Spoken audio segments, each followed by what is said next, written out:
Let's speak to Mica Mosbacher now, former finance chair for the Republican National Committee.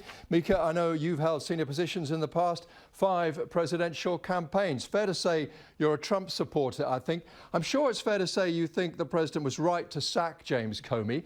You know, before the last election or just after it, many Democrats would have agreed with you, but why now? Well, part of it is, again, political. The liberal Democrats haven't let go. They still need group therapy to face the fact that they have lost. But let me say that it has been brewing for some time in terms of what the fate of Comey was.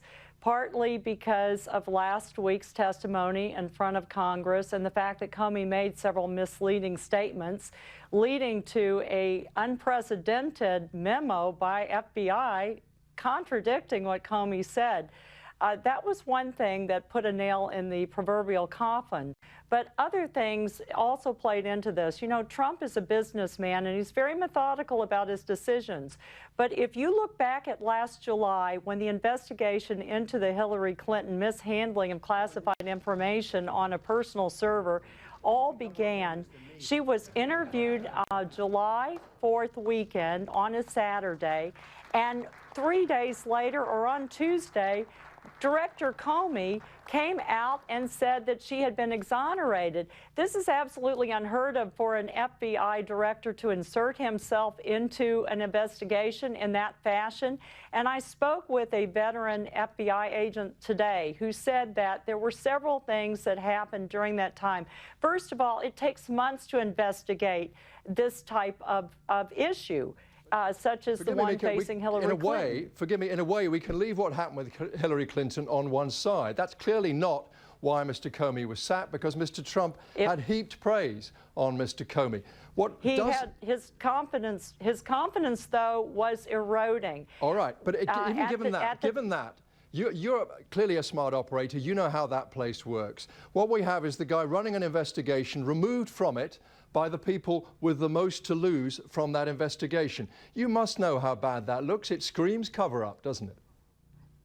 It doesn't. What screams cover-up is the fact that it was clear that the Clinton investigation was a sham from the beginning. FBI agents that I have spoken with in the past, and including today, have all said that it demoralized the FBI. They felt that their hands were handcuffed, and they didn't really have the opportunity to investigate this thoroughly to bring it to a fair, unbiased conclusion.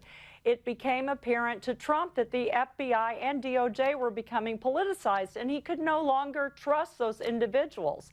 What took him so long is that he did not have a deputy director until Rosenstein was confirmed, who was a 27-year veteran of the DOJ, and Trump did not have the input that he needed to make a clear decision, so he gave Comey the benefit of the doubt.